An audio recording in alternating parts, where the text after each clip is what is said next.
So welcome, Jada. Thank you so much for joining me today. How are you? I'm very well, thanks. How's it going? Yeah, really good. Thank you. Really good. So for people that don't perhaps know you or what you do, can you tell us what you do and how you got to where you are today? Sure.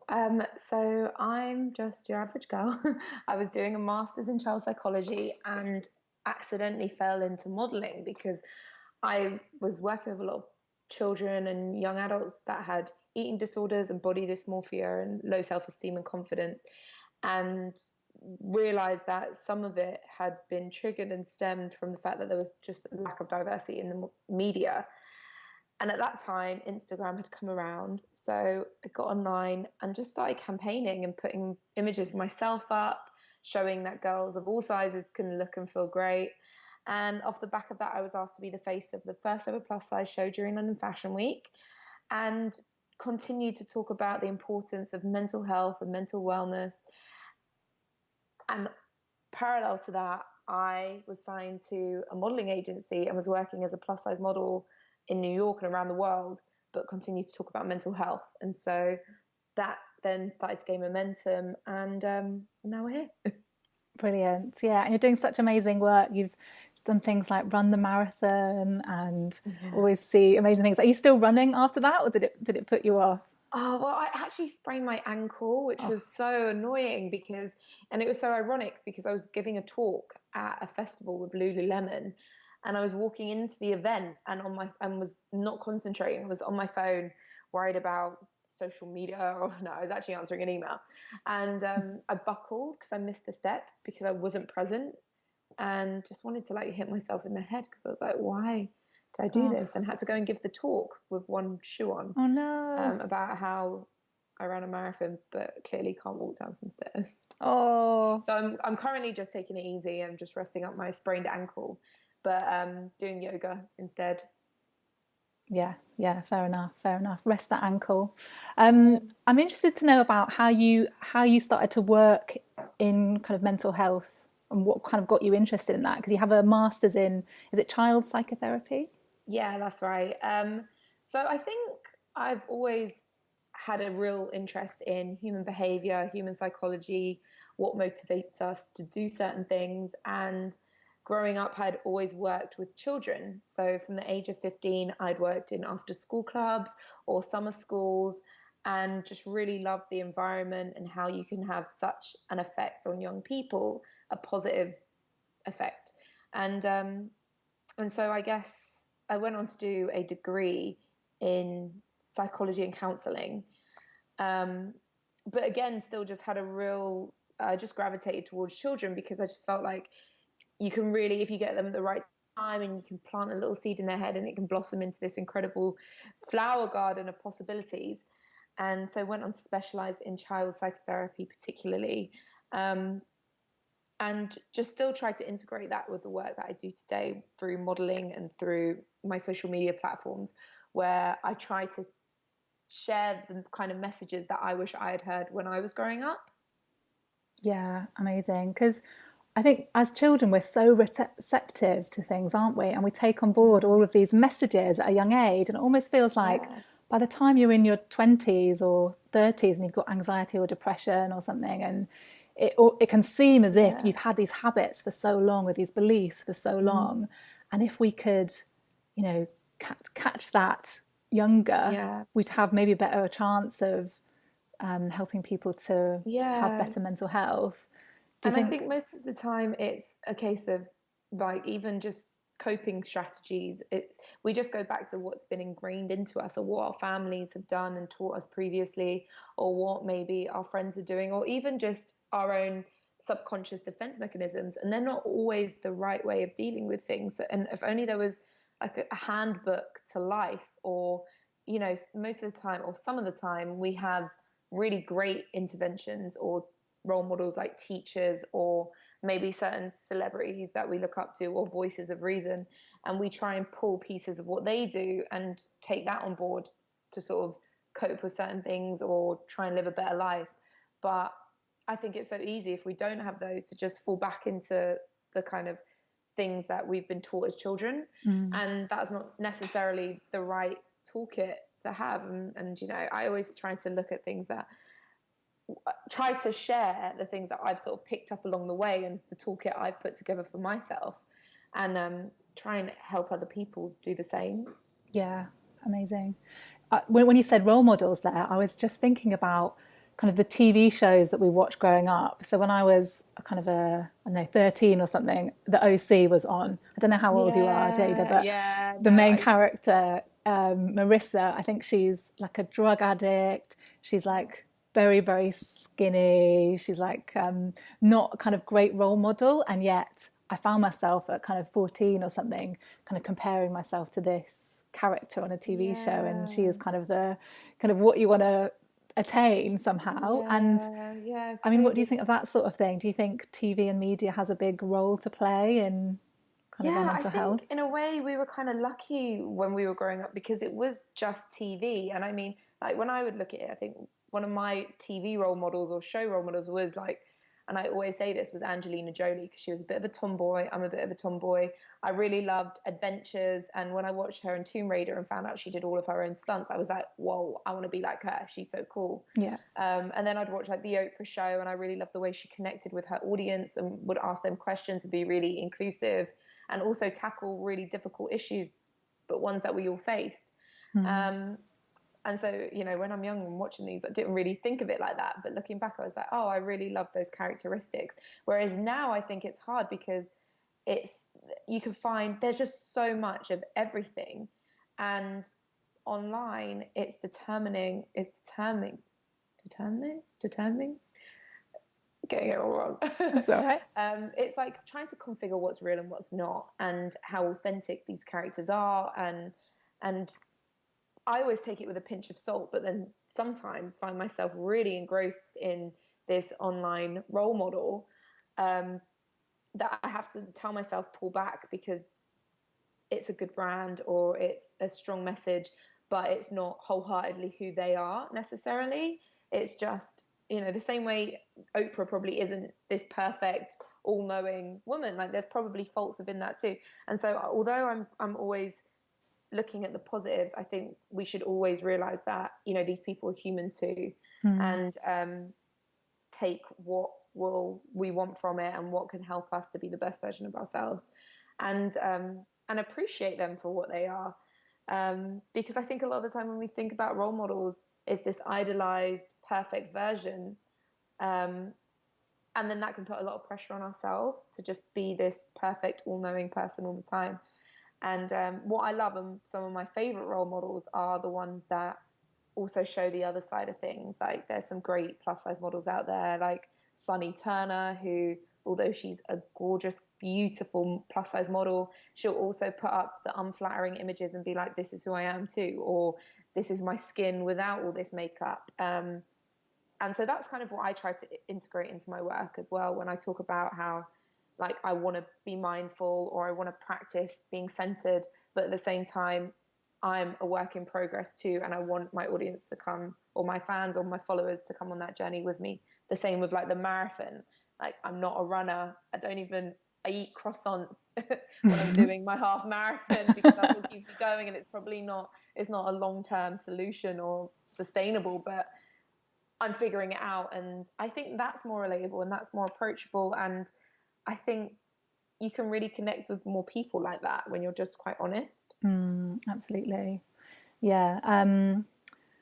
Why do we do that? Why do we kind of, I don't know, project this idea of perfection onto people? Because we do look at an image and we think, oh, they must have it all together. You know, their life must be perfect. And we don't, we don't kind of often realize that people are just flawed human beings and going to make mistakes. And even if they look a certain way, doesn't mean they've got all their shit together.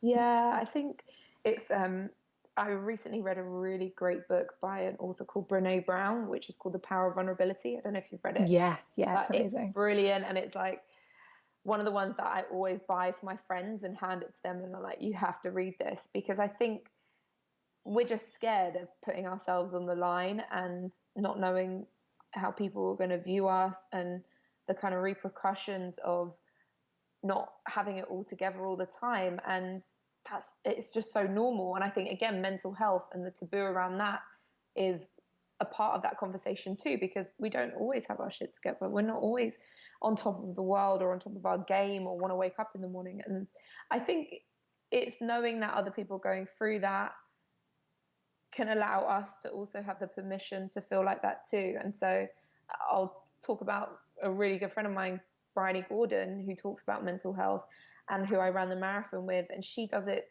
superbly, where she'll be so brutally honest about actually, you know, she's just started sobriety, and well, not started, she's been doing it for a year now, and she'll wake up in the morning and talk about how it's really difficult for her. And I think it's those conversations that people almost, it sounds dirty and nasty and like unpleasant to hear, but I think it's needed. It's too, at the moment, I think just everything just seems too perfect and too nice, and the stuff that in the news and stuff that we want to avoid are the things that are too heavy, but there's balance within that. And I think we need to hear it in order to and we need to speak it in order to give other permission to feel it and speak it too. Totally. I think people are really thirsty for that sort of vulnerability and that openness. And I mean, what I found, I do kind of quite often workshops where we'll all be sitting in a circle talking about anxiety. And what I've learned from that is that we all feel the same way. We all get scared sometimes. We all, you know, worry about what people think of us. We all are scared of failing. You know, we have worries about the future. And, you know, obviously there are so many differences and there's a whole continuum of mental health. But when you get down to it, it's about being human and the things that we all kind of struggle with, I think. Absolutely. I went on this incredible trip with Bumble recently, which is the dating app, but fundamentally their ethos is all about respect, equality and kindness. And we got taken away on this trip, and we were all sitting around a table at dinner one evening, and after we had the lovely meal, the leader of the group proposed that we all talk about something that we wish for in the future. And it can be anything, but it needs to be honest. And so we had people around the table that were saying, oh, do I need to say it out loud? Can I just write it in? Because we had these little wish boats that we were going to write in and set it into the ocean. Can I just write it? Do I have to tell you all about it? And we were like, no, but we encourage you to speak it. And people were so honest, like unbelievably just sharing a piece of themselves. And essentially we were all strangers. We were, I think, 12 girls from all different parts of the country. And some people were saying, you know, I wish I was more confident within my body, but that was such a big thing to actually verbalize and say to a group. And just, you know, it was so powerful being able to speak it in a room full of strangers, essentially, and be honest with yourself, because I think it's so confronting and almost like a massive realization that actually it's something that you want. Like you can say it to a group of strangers, but it's also as if you were saying it to yourself in a mirror, which can be so frightening, but so powerful. Amazing. And I think, speaking of Brene Brown, I think she has a saying in one of her books, shame can't survive being spoken. I love that. It's so good, isn't it? So much. Yeah, I love it, because I often talk about, I was just, I don't know, having a conversation about like, just like domestic violence and abuse, and how, you know, predators prey on people that often have low self-esteem and that won't go on to talk about what's going on, and how things just don't seem right, and they pride themselves on the fact that they can control that and know that you won't go on to expose what's the behavior that's and the dynamics that's not positive between you both. And but only speaking about it and saying and questioning it with somebody else, and having maybe your family or friends confront you about this and say that that's not right, can just change the whole dynamics and can change the future of where things could go.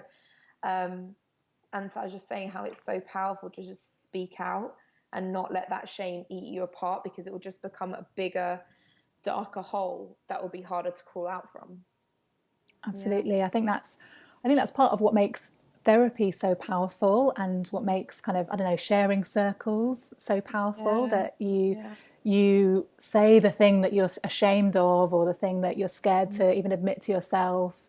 And being met with acceptance by other people is very healing, I think, and or acceptance by your therapist, or just sometimes just hearing yourself say it back. You're able to get a different perspective on it.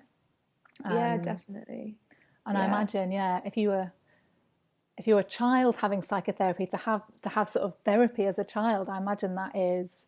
I wonder I don't know what it's like in America. I feel like in America they have a lot more therapy than we do in the UK. But do you think all children should have therapy, or should it become more acceptable? What's your take on that?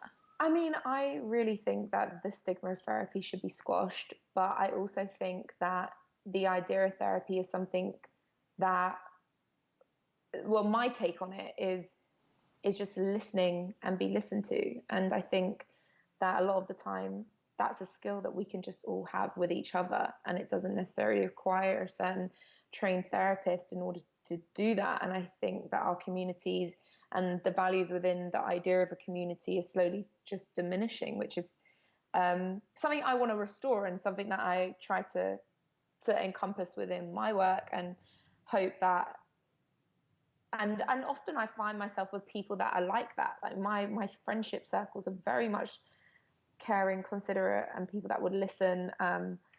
And I think that you can find that within like online and within people that you find through like-minded groups.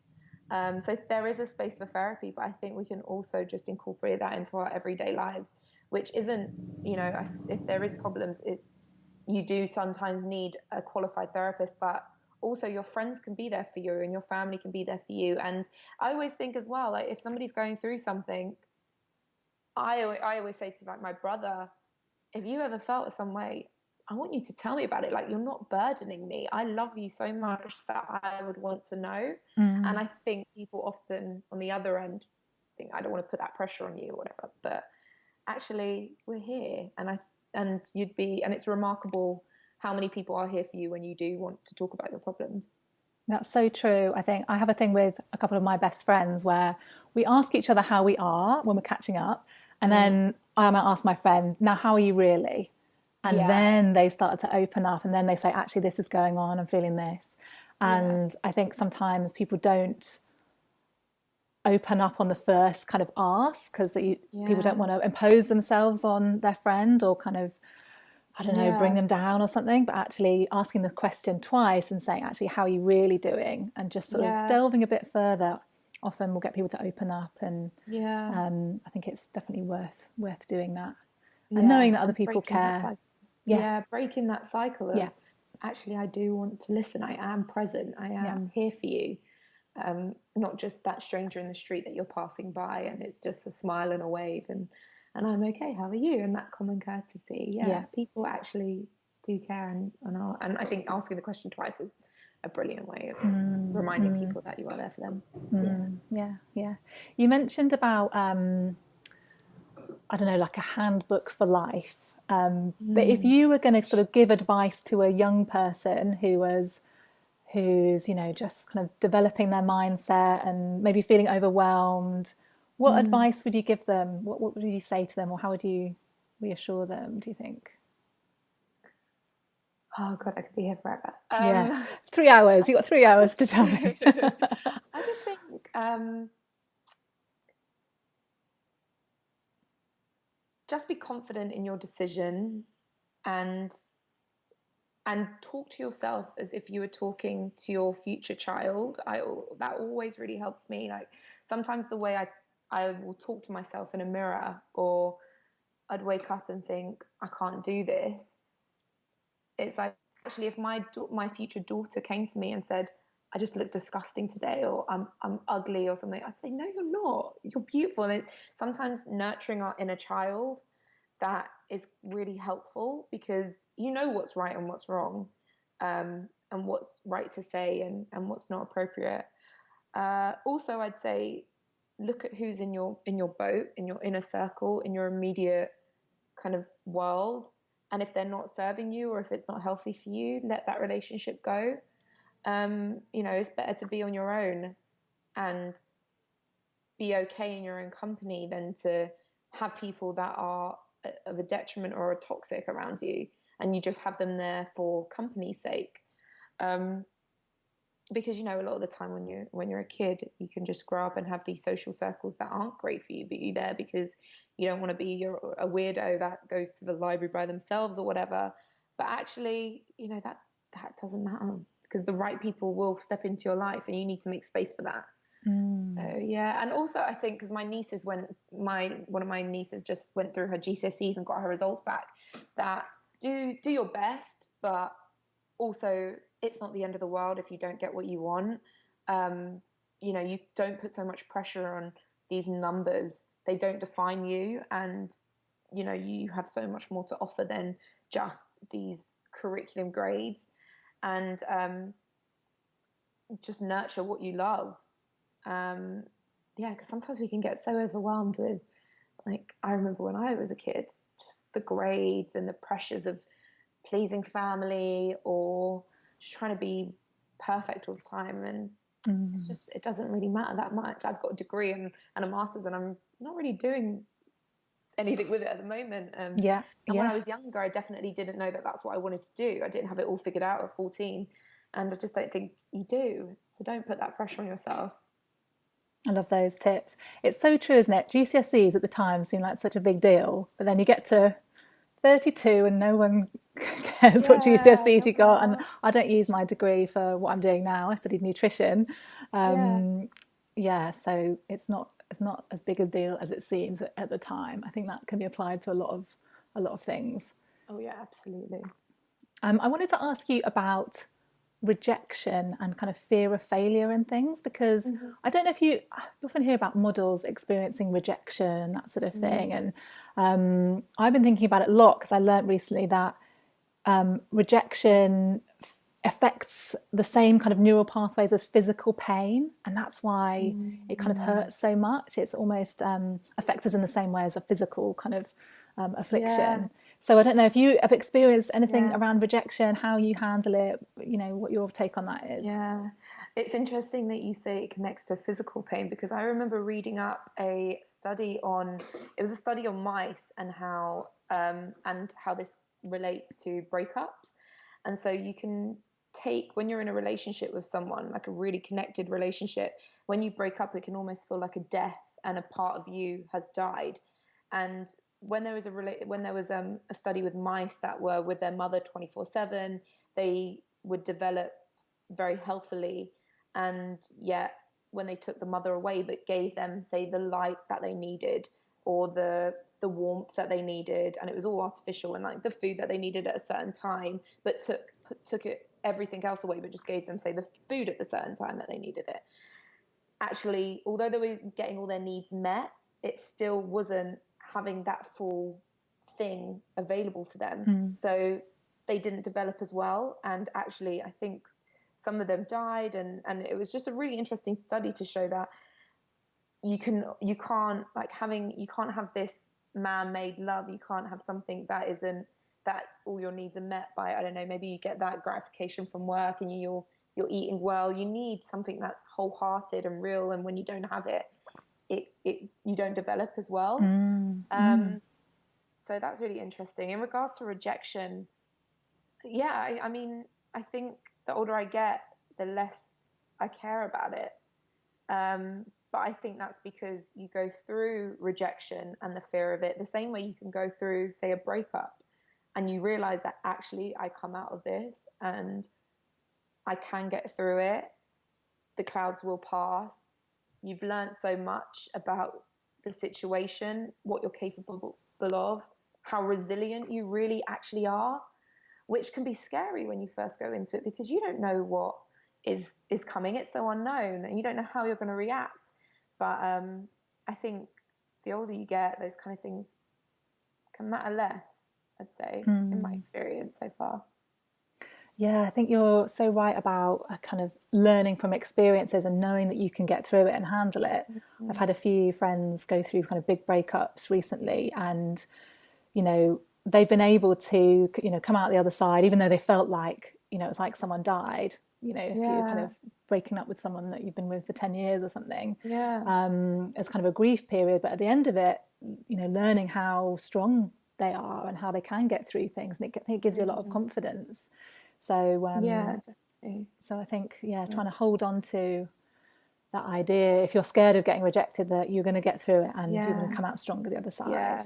I think in the nature of my work as a model, maybe that's also why it's kind of hardened me a little bit, because for the last 6 years, it's been a case of going to castings and you never know what's going to happen. And I think that also took me a long time to get my head around, coming from a really psychotherapeutic background where you have to practice with your tutors and your lecturers and your fellow colleagues to be mindful and to be really considerate and be very aware of all the interpersonal skills that are going on. Whereas then moving into the modeling aspect, it was very much you walk into a room, you be nice to everyone, they're nice to you, and you go away and you may or may not have got a job. And at first I would question a lot about, well, is it because my hair was like this, or is it because maybe I wore the wrong thing, or maybe I don't look great today, and all of these things. And actually, after a while, because of my job, you have to kind of take care of your skin and do all of these things. I then realized actually it's nothing to do with me as a product. It's, maybe you weren't right for their season, or maybe there was all these other things that kind of came into play. And then after I got over that, I think a few years in, I was like, you know what?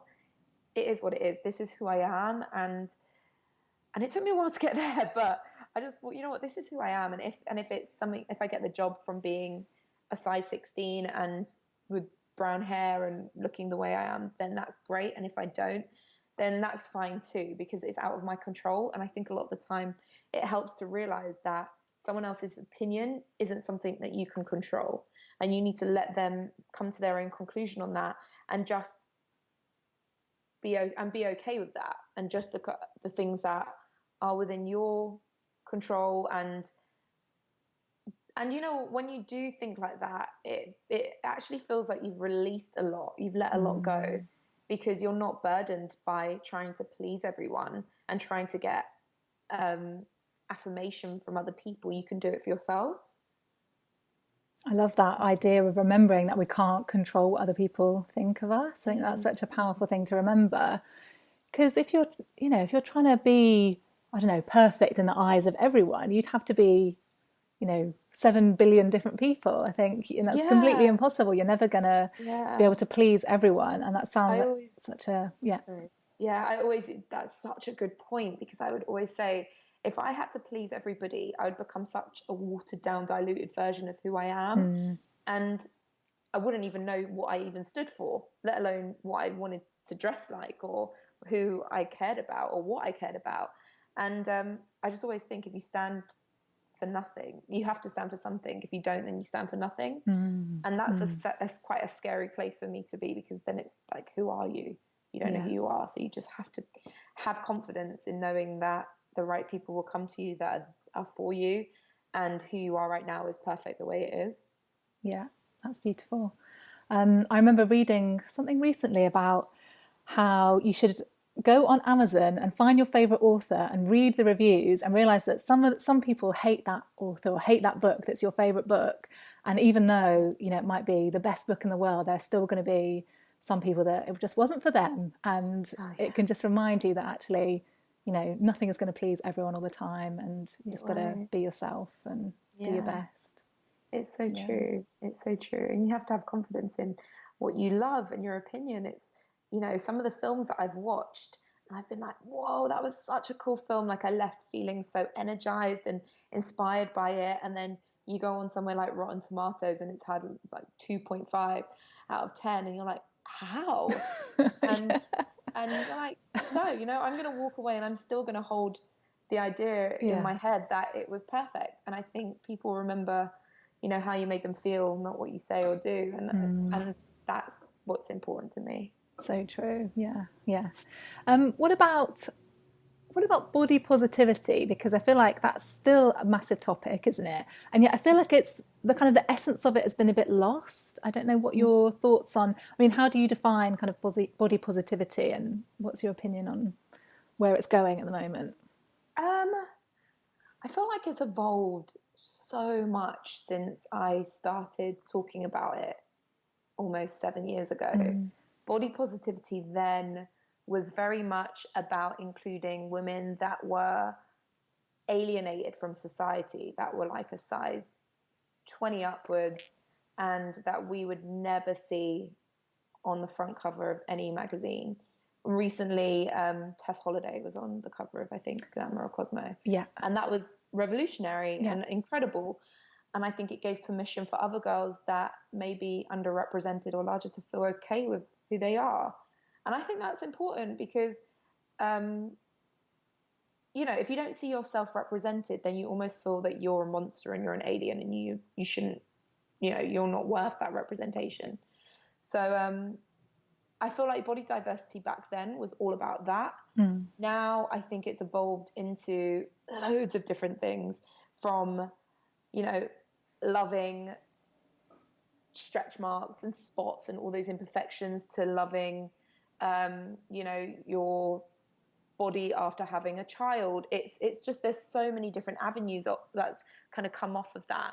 And then it even goes into just the idea of somebody that might look perfect but actually doesn't feel it, and they still talk about it. Like there was a model who was quite, you know, I think she's walked on incredible catwalks. I think she's done some brilliant magazine covers. And in her mind, she said, I still don't feel great. And I think that's a part of being body positive, because although it's not, in the beginning, it was something quite different, and, you know, it was a certain subculture of people talking. Now it's everybody's talking about it. Everybody's talking about how we don't feel great because of, like, more so, I think, the way we are being advertised to, and in turn pointing that out has changed the way advertisement has gone, and it's way more humanistic now. It's very inclusive, and I really hope that this isn't a phase, because this should be the norm, because we all want to see ourselves out there, and we essentially will buy into something that we can relate to rather than aspire to, which is where it's changed. And body positivity for me is self-work, constant self-work and constant self-love. And it's about loving yourself the way you are right now. And if you look like, you know, this perfect in inverted commas idea of what is, you know, in right now, is a trend. So trends change. And again, I'll go back to talking about how if you constantly move with a trend, you will become a diluted version of yourself. So I think body positivity came off the back of me saying, be okay with yourself right now. And I think that was really powerful, because it's just being at peace and not aspiring for this idea of perfection, because it doesn't exist. And that took a long time for me to get my head around and actually realize that it was a journey, and it still is a journey. And it's not just about my body, it's about every aspect of my life. It's about my mental health, it's about the internal and external, and just an all-round positivity and all-round self-love attitude. Thank you for that. I think it's such an interesting issue, and it's still evolving, and it's going to be, you know, so interesting to see how hopefully we can, as a kind of species, be more accepting of ourselves and of each other, and that there's different ways to be beautiful, and it doesn't have to be a certain way. I like what you said about it being kind of I don't know what the words you used were, but kind of an ongoing process of self-love, because I think, again, with self-love, often we think we need to reach this attainment of self-love. Like, once we love ourselves, then we'll have this kind of perfect relationship with ourselves. But actually it's something that goes up and down, I think. Like, I don't love myself all the time. It goes up and down, and it's always a process, and it's always, you have to keep working at it. So how do you have any kind of, I mean, what do you do to kind of, for that process? How do you love yourself, or how do you kind of try to improve that? It's definitely a process, and it's definitely a practice, and it's something that I didn't know how to do when I was growing up necessarily. I think it's not something that I was taught. For example, gratitude journals, that wasn't something that I was taught to do when I was a kid. It wasn't just be kind to the way you talk to yourself. That wasn't something that was told, but it was something that I had to consciously realize to do, and realize when I don't do it, how I felt. It's, going to yoga and working out, and I always say this, working out for the effects it has on my body, not for the body I want to attain. So working, like, yoga really centers me, and I absolutely love just going to a late night hot yoga class at Fierce Grace, surrounded by candles, in the darkness, so no one can tell if I'm not doing the exercise properly, because most of the time I'm really stiff and probably don't. Yeah. And just being able to sweat out any stress or anxiety I might have accumulated that week. That's another practice of mine. Also, realizing that the people that you surround yourself, you absorb the most energy from. And so I just try to be as positive with those relationships as possible, and give off how the kind of energy that I would want to be receiving. Mindfulness, the hot word of the year, but it's true. It's being present, and I notice that I do that a lot when I'm with my family.